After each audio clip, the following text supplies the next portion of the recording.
Hey everyone, hope you're having a good day. My name is Andy. My channel is Finding Value. Today we're going to go through Twitter, see what people are sharing on social media. I'll interject my financial opinions as we go through it. Generally related to three different topics: wealth building, commodities, and/or financial topics. So we're going to dive right in there, take a look, see what people are sharing, and you'll hear my opinions as we go through it. If you want to follow me, it's at Finance, finding-value.com, where I dive deeper into all these topics and sectors looking for potential investment opportunities. So starting with Finance Guy, he says, is selling $20,000 worth of index funds a smart decision to cover a 20% down payment and closing costs on a home? Yes. In my opinion, yes. You don't want to pay private mortgage insurance. You don't want to have to do all that crap. In my opinion, I would put down, skip all that BS, and get your life going forward with it that way. That's the way I did it. And I put 20% down when I purchased my home. It also allows you, once you hit enough equity in the house, you skip out on one, the private mortgage insurance. You also get better interest rates depending on how much you put down, depending on your loan, the person loaning too. It may even impact homeowners insurance. I can't remember if that is impacted either. I never had that problem. So JC Parrott says the highest monthly close in the history of home construction stocks, while we keep being told about this housing crisis every day for years now. What this is doing is it's front running the interest rates going lower. We are in an expansion phase of real estate that has been slowed down by interest rates going up and the affordability. So the market is positioning in a large home construction boom coming up. And that's why they're at all-time highs. So it's front-running the decline in interest rates. This is a huge deal, and people need to understand this. If a lot of these crashes in history, like 95+% of them, have come from the real estate market. If 95% have come from the real estate market, and I am of the idea that we are still in a home deficit. We have too many buyers and not enough homes. And if the affordability gets better, I think we're going to see more homes being sold. And that's exactly what the market is telling me by this chart. It's not telling me that we're at the end of a housing market bubble and that this is all breaking down. They're all breaking higher. And that is an opportunity, one, for potential investment. And two, it states to me that the recession or a slowdown is not being driven by real estate. It is being driven by the technology market, is my guess. So what you're going to see is you're going to start to see layoffs going on with maybe not construction. We'll have to watch and see if construction has any layoffs. But it's definitely coming from a lot of businesses. Game of trades. Now this is where I defer back to this chart here as home construction is up at all-time highs. Game of trade says the Fed is making the worst policy mistake since 1929. This is not going to end well. 1929 is a completely different market condition.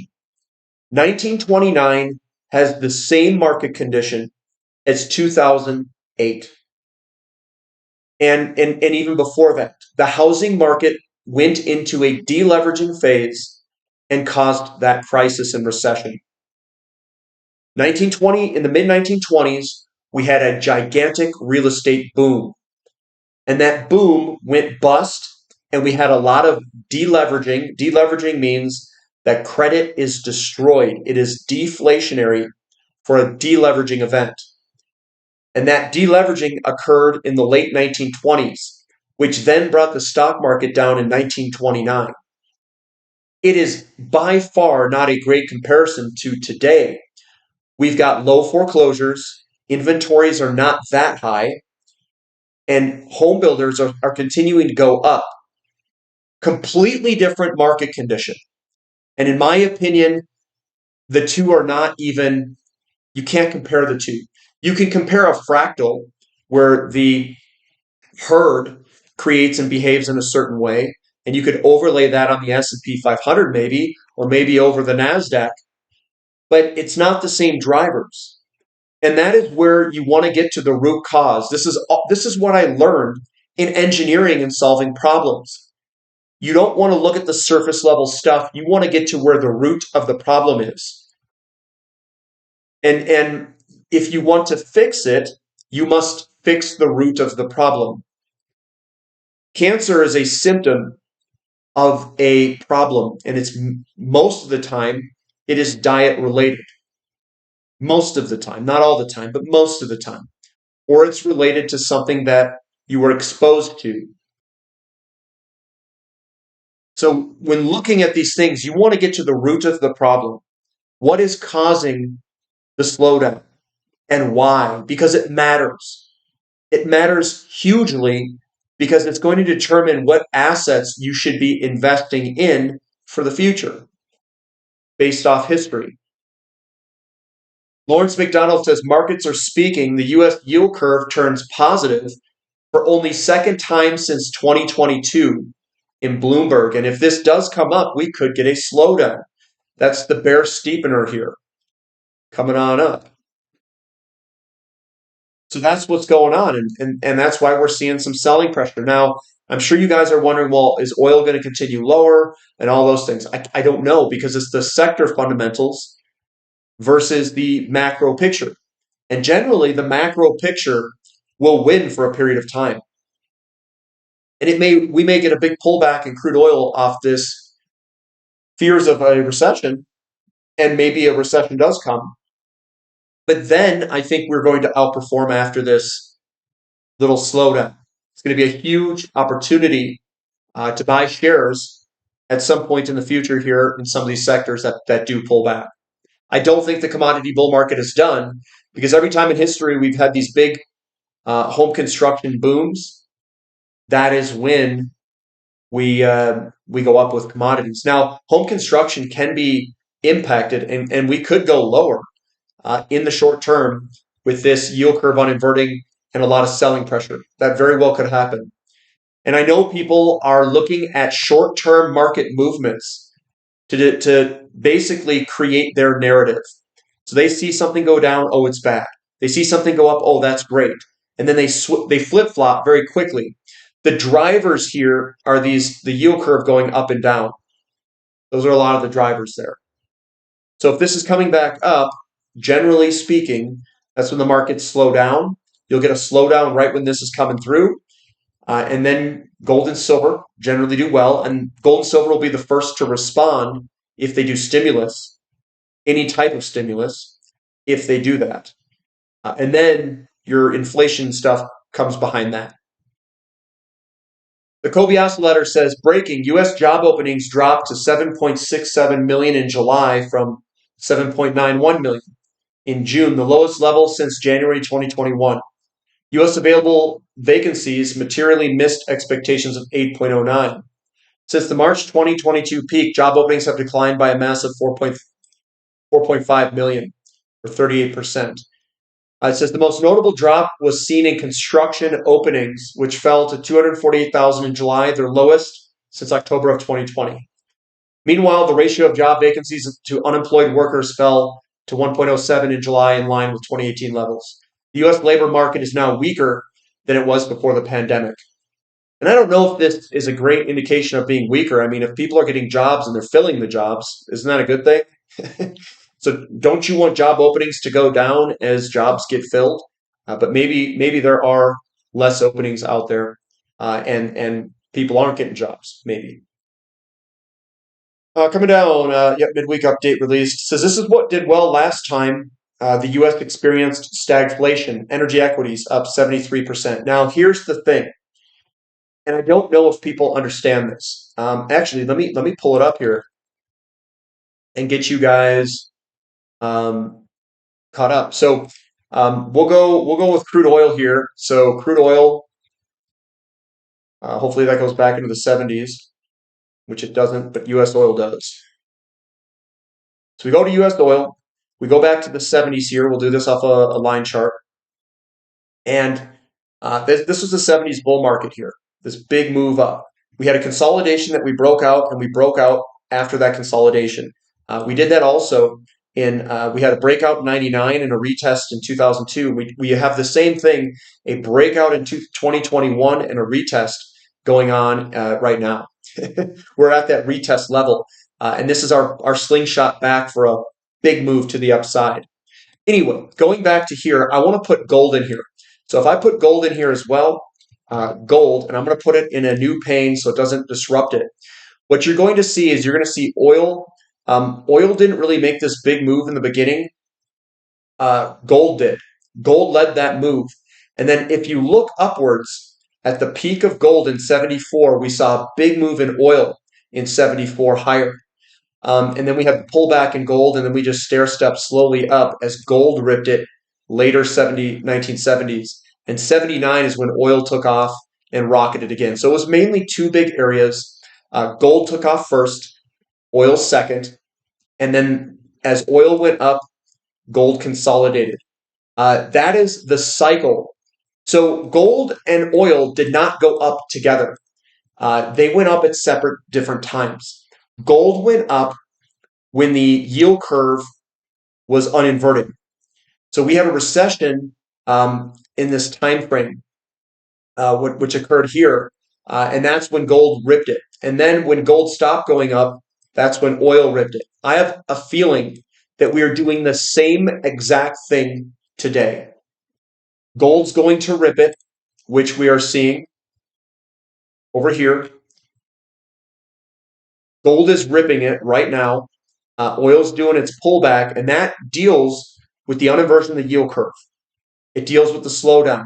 If oil pulls back, it's going to do a slingshot and rip, and that's going to be when gold probably goes sideways. So when the yield curve uninverts, however this looks, that is going to be our opportunity. We're in the bull market for oil. We've been in it since the bottom of 2020. The bottom here was 1998, and we went all the way to 2008 up here. The bull market here in oil was 1970 was the bottom of it, 68, 70, somewhere in there, and then the peak was 1980.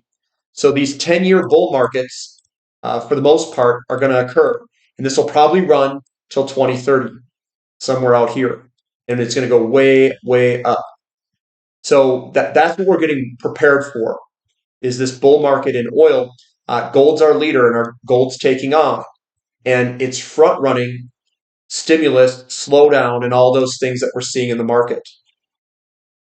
So energy is going to do well during this time frame, but it's not going to do well. It could delay for a little bit.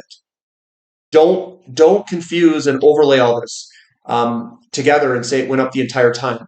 It went up in cycles, and that's what we're going to do here too. We're going to go up in cycles because interest rates are going to have to flush out some of this crap that's been in the system that needs to get flushed out of the system. Some businesses that don't need to exist. Here's a quote from Warren Buffett. He says, "Most people get interested when everyone else is. The time to be interested is when no one else is. You can't buy what is popular and do well," says Warren Buffett. And I continue to read these quotes because they are so true. When I go and I buy stuff, and I'm sure you guys who are part of the community and you see me buying things, people are not that excited. Even in the community, I know some of you guys follow me kind of just blindly, which is okay, but a lot of people get excited when the price goes up, and then they want to chase price because the price movement is what gains their interest. You need to be in it, and you need to be looking at leading indicators. It's about that root cause of the problem, solving the root cause. So where do you need to be, and what information do you need to have before the price moves that you can get a good entry point? You can look at valuation differences. You can look at ratios to get that for the sector. You can look at technical analysis to see if we're coming to a bottom, whether it's a falling wedge, a double bottom, inverted head and shoulders. There's a bunch of different patterns.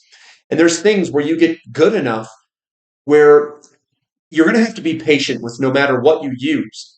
but you could be aggressive enough where you might be trying to buy the bottom of the head because you know what generates the head, which is fear. Fear in the market, fear of selling and emotions running rampant is where you want to buy. And that's what the head, when I talked about the head of an inverted head and shoulders, here's crude oil. I think that one had one.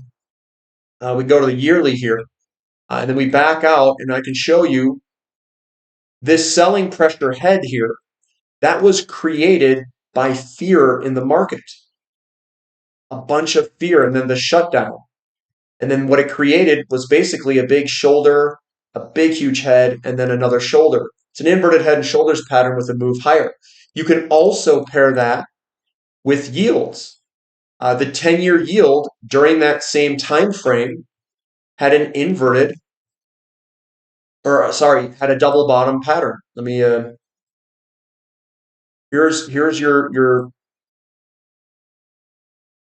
yields doing the double bottom pattern and then the move higher. And that's what you want to do. You have to buy it when there's max fear, aka be greedy when others are fearful. And that's some ways that you can identify when it is bottoming. You just got to say, you know what, I'm going in. This is for Brian G, and I thought this was interesting. It says a soft landing. So we could have this yield curve uninvert. We don't know how bad this landing will be. Now, I don't think it will be that bad. Why do I think that? We need to go up to the first one up here because the housing market isn't the one driving it. And 95% of the recessions plus are driven by real estate crashes. If that's not causing the crash, I think we could potentially get a soft landing. Maybe. And what we look and see here versus the Pring deflation versus inflation index on the monthly is we have a breakout and then a pullback. Quote, soft landing. I don't know if he's been, but deflation index equals banks, insurers, and utilities. Inflation index is energy and mining stocks. So we're getting the slowdown now. But there could still be a soft landing, in my opinion. He's saying soft landing, probably like quotes like he's joking. He thinks it's going to be a hard landing, is my guess. Or something on the lines of that. But I don't know if the landing will be that hard. We'll have to wait and see. And that's really my question is how hard is this landing going to be? Going to be a soft landing, hard landing? What data do we have? Right now, with home builders going up, it could be not as bad as what most people think. Here's Grady. He says this chart shows lumber, and this also ties into the housing market. Chart shows lumber now having back-tested huge support for the fourth time. The push narrative is inflation is done. No, it is not. Not by a mile, unfortunately. The second inflationary wave is coming. If renovating or building, buy what you need now, in his opinion, because it is cheap. We're on the 15-year trend line, and I think that this is going to come higher. Never cross back down equals bullish, and then a positive divergence for the full stochastics. So this still looks good, and it looks like we're going to bottom here. What is causing that bottom in lumber? Come back up to the top here. Home builders are continuing to go up. Interest rates are dropping. The affordability is going to get better, and home prices are most likely going to come around. And that's where we get our lumber bottoming out at a 15-year trend line. This is all interconnected.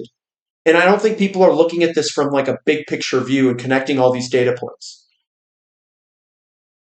Construction payrolls should cool, in her opinion, possibly sharply, about imminently.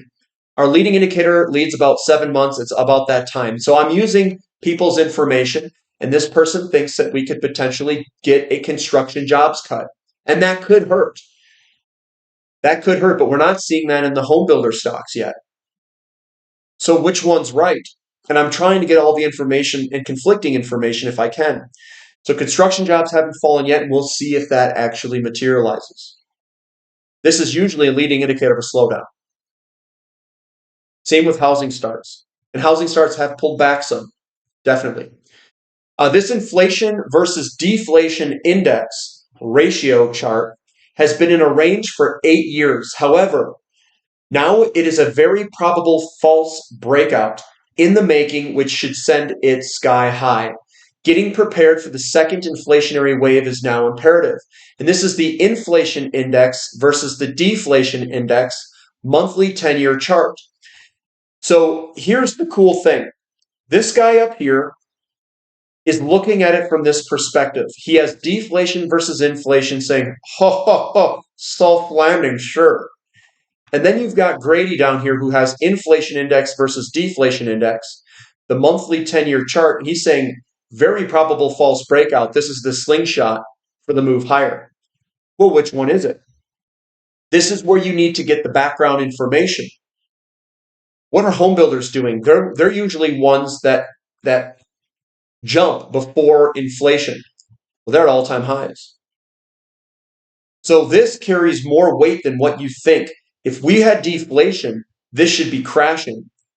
This guy, in my opinion, of the soft landing and this going higher, is probably not right.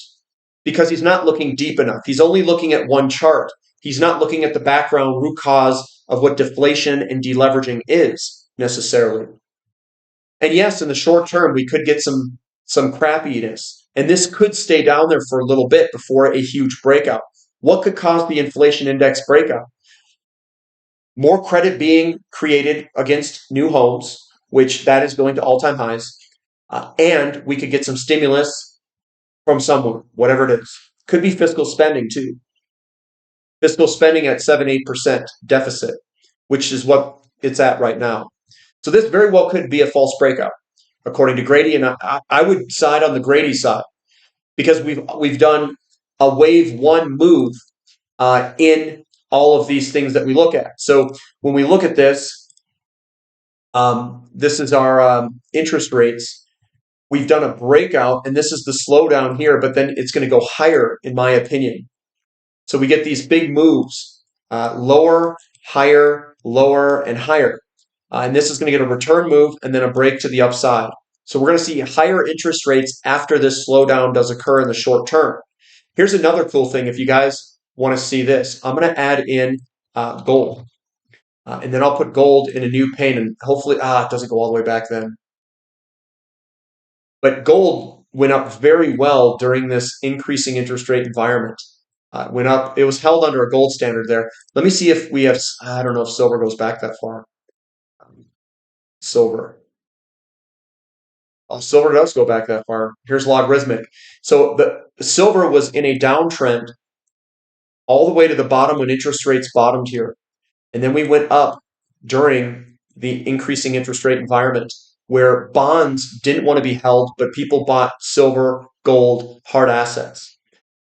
What is occurring right now is that we went through this gigantic consolidation. The consolidation, lowering of interest rates was the consolidation of this cup and handle pattern there. And then we've broken out in interest rates just like we did in this X back here, and we're going to see a big breakout here of silver ripping it. That is your full explanation. The root cause of gold and silver moving up is rooted in the demand for bonds. And I'm just giving you guys free information here.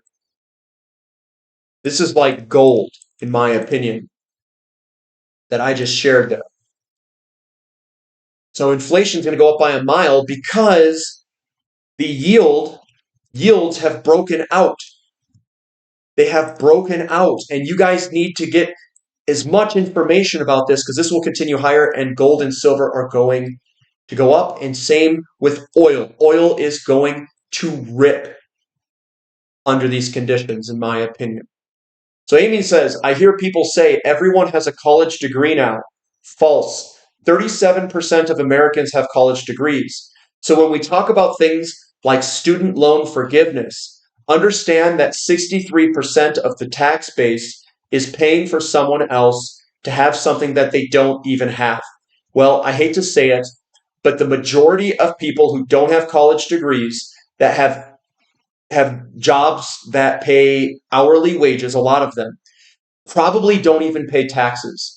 So 63% do not pay tax, in my opinion. It's a way less percentage than that. So when people talk about this stuff and they just start throwing out numbers, I get a little bit pissed off because you can make $100,000+ a year and pay zero taxes. That is possible depending on how you make that money. and how it comes in. Small business owners can write stuff off. There's a lot of things that can be written off. And people who don't make a lot of money pay zero income tax. Zero. So I don't want to. These are the people who failed and who I went against in college. These people have flunked because they would use the wrong numbers. And you would get the problem wrong if you use this and you start using it in chemistry and math, and you start using and fudging the numbers. This is a fumble from a very basic standpoint, in my opinion. Another one with Brady says that red parabola trend line fits way too perfectly for anyone to ignore it. And he's got this huge move higher. What is causing that move? What is the root cause of this move? People don't want they don't want bonds. They don't want bonds. And it forces them into something else. And that's going to go from a country perspective and from an individual retail perspective. People are just too slow and too dumb because all they do is chase frickin' price. They're little squirrels running around looking for a nut. Oh, look, that's shiny. It's shiny. You got a position before that. You buy the pattern. This is a big cup and handle pattern. It's broken out. It's ready to rip. It is ready to rip. And then you don't want to use the short-term market fluctuations to create a narrative. You want to stick with the big trend. So as gold moves up and down in the short term, don't use it to create a narrative. Play the big picture technical patterns here. And gold and silver look absolutely fantastic. Another one from Grady. This is silver here. So silver and sugar move similarly, very big picture. And with silver's huge breakout, sugar should be close behind it. Sugar now has a perfect 50% retrace. Another chart showing that the second inflationary wave should start soon. Get prepared. And gold and silver front run it. They're breaking. Gold and silver are going to front run this. It's coming, guys. It is coming. I hope you're ready for it. I posted this. Nancy Pelosi selling all her NVIDIA positions one trading day before the Department of Japan, did I say that right? Yeah. Issues the subpoena and is so bloodily wild. She gives no care. The GOAT has taken action. Here's another one. It says, if I have 50K in a brokerage account, do I really need a separate cash emergency fund? Wouldn't it make sense to just tap into my investments if an emergency comes up? Well, this is what I'd say. Your emergency fund is a function of how much income you make, how often you get paid, and what your free cash flow capacity is, like what your spare free cash flow capacity is. So if someone gets paid frequently, like let's say they get paid all the time, they own their own business, they're getting paid nonstop. You don't need to carry as much if you've got a lot of free cash flow from a business or dividend investments that continually to roll in. Your frequency is high, and you've got a lot of spare capacity. So let's say you make $500,000 a year and your expenses are $50,000 a year. You don't need a huge emergency fund. If you make $50,000 a year and you spend almost all of it on expenses, you need a huge emergency fund because you have no ability to save that money. And that's what's difficult is when your margins are really thin, you want to have a big emergency fund. And that's what's difficult is because building the emergency fund is difficult to build in the first place if you have low income and high expenses, or lower income, or income that matches your expenses. You need a larger emergency fund. So just because you have a $50,000 in a brokerage account tells me nothing about your situation and what you can absorb in terms of financial problems and the quickness that you need to resolve them in and how much your expenses are. For me, I don't have a ton of expenses.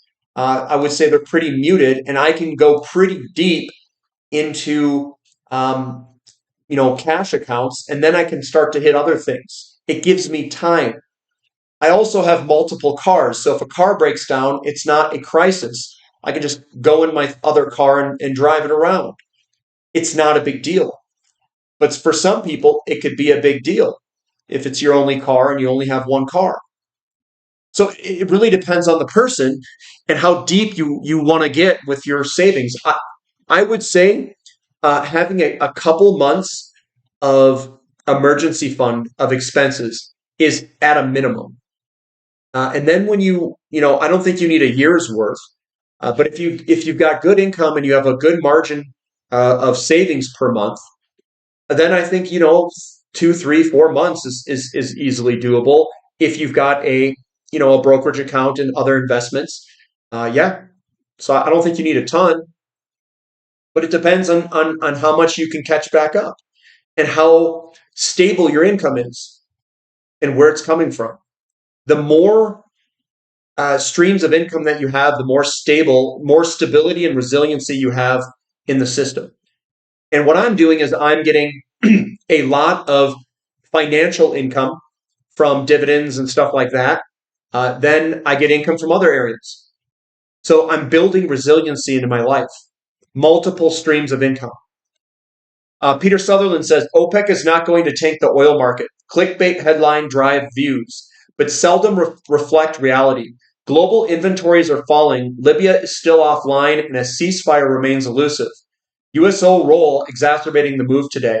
The paper markets drive day-to-day action, but the physical market reigns, in his opinion.